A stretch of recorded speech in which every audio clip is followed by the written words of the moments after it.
She decides on an investment that pays 10% compounded quarterly. How large must the deposit be? So, in our solution, we have a given F 200,000, J is 10%, and converted into decimal point, which is 0.10. Our T is 4 years, and we have M equal to 4. So our M is multiplied into T of M. So 4 times 4 equals 16. So 16 upon M.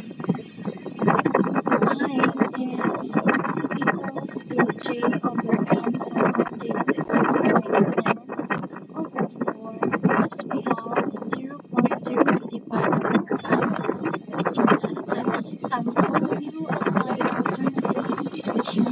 So 2 in the value of 3.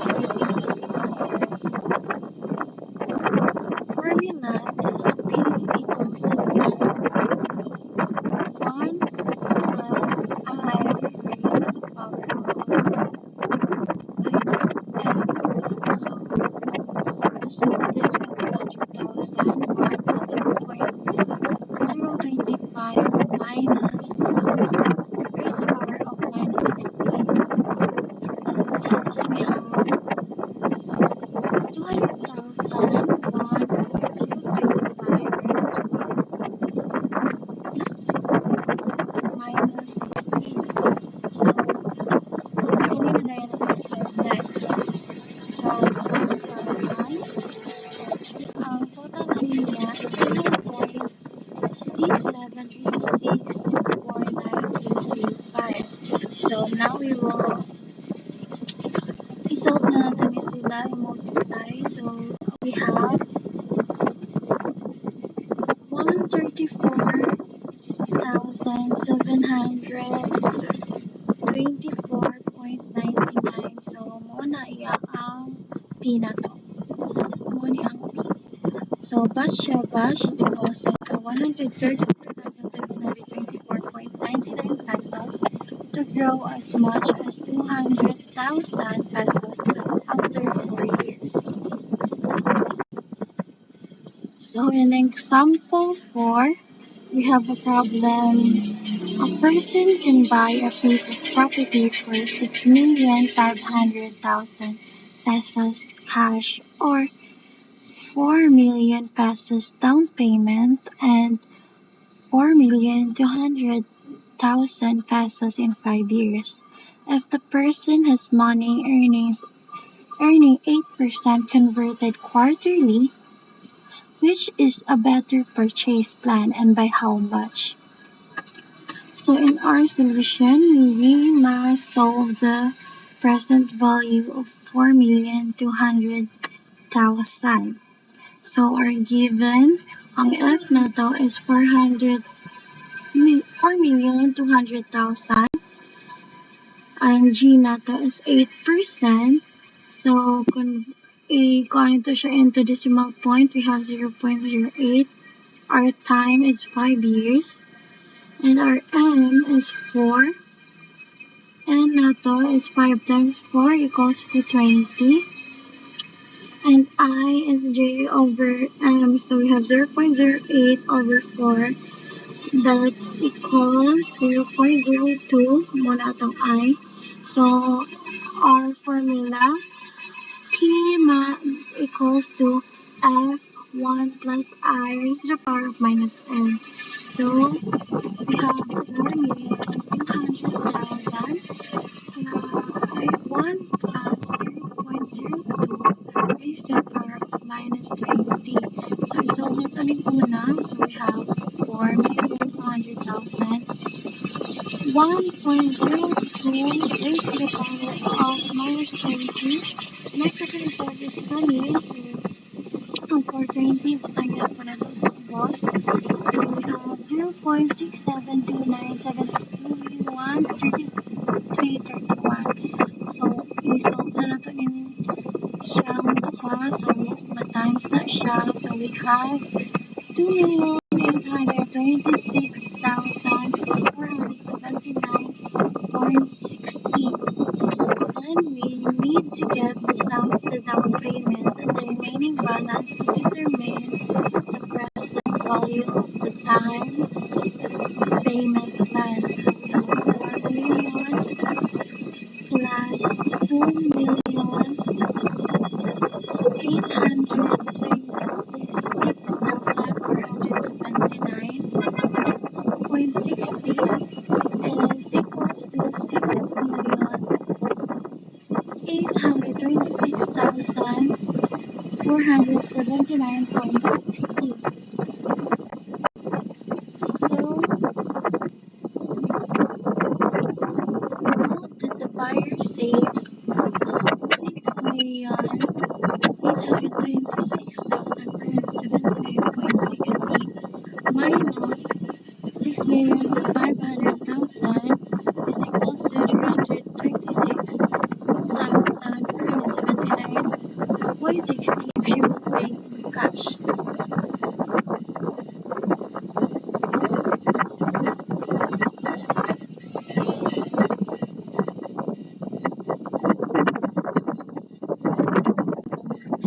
This is example 5.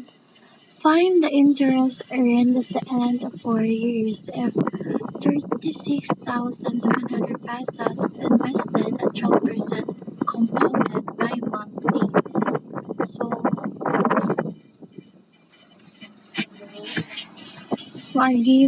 in our solution, we have a given P is equals to 36,700. Our J is 12,000. Converted into decimal point, we have 0.12. Our time is 4 years. M not as 6. N is equals to TM. So we have 4 times 6 is equals to 24. I is partial by J over M. So we have 0.12 over 6 and I not to 0.02. So we must first solve now the value of F. So we have our formula is F minus equals to P1 plus I raised to the power of n. So we have P 36,701 plus I another 0.02 raised to the power of n, which is 24. So we now solve this. So we have 36,700 and 1.02 raised to the power of 24. And we will now solve this part. So equals 36,700. We have 1.608437,249. So money ang total ani. Now we will going to solve this two to get the F. So we have 36,700 times 1.68437,249 is equals to 59,029.65. After obtaining the F value, we then solve for the compound interest. I is equals to F minus P. I that is 59,029.65 minus 36,700 is we have 22,329.65 for I. So the interest earned is 22,329.65. So B, nominal and effective rates. In this section, we shall explore the comparison between the nominal rate and the effective rate. As already mentioned, the nominal interest rate is the stated annual interest on which the compound interest calculation is based. The word nominal, meaning in the name only, is appropriate because the nominal annual rate of interest is not numerical equal to the actual rate of interest realized over a full year. On the other hand, effective interest rate is the equivalent annually compounded rate. The standard practice for comparing nominal interest rates is to convert each rate to its effective interest rate. Since the effective interest rate is the equivalent annually compounded rate, the formula for the effective interest rate and nominal interest rate is shown in the formulas below. So our formula in effective rate is R equals 1 plus G over M raised to the power of M minus 1. And the nominal rate formula is G equals to M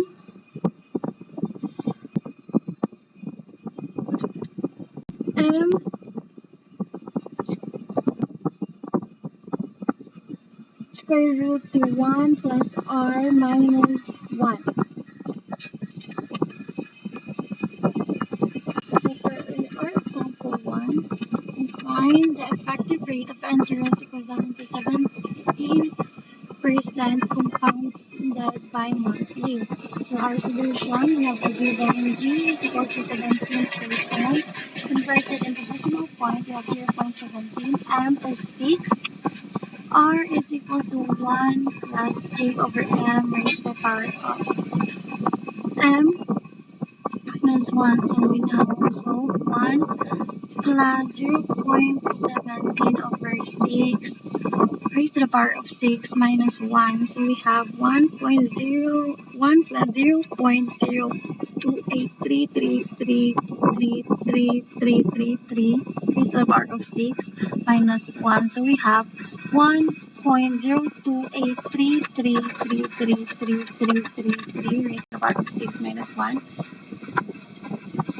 And so equals 0.182506351 minus 1 is we have 0.1825. 17% effective rate is equivalent to 18.25% compounded bimonthly. Next is example 2. What rate converted by monthly is equivalent to an effective rate of 11%? Solution, we have a given R is equals to 11% equal to 0.11. M is equals to 6. So we are going to solve the J. So our formula is M.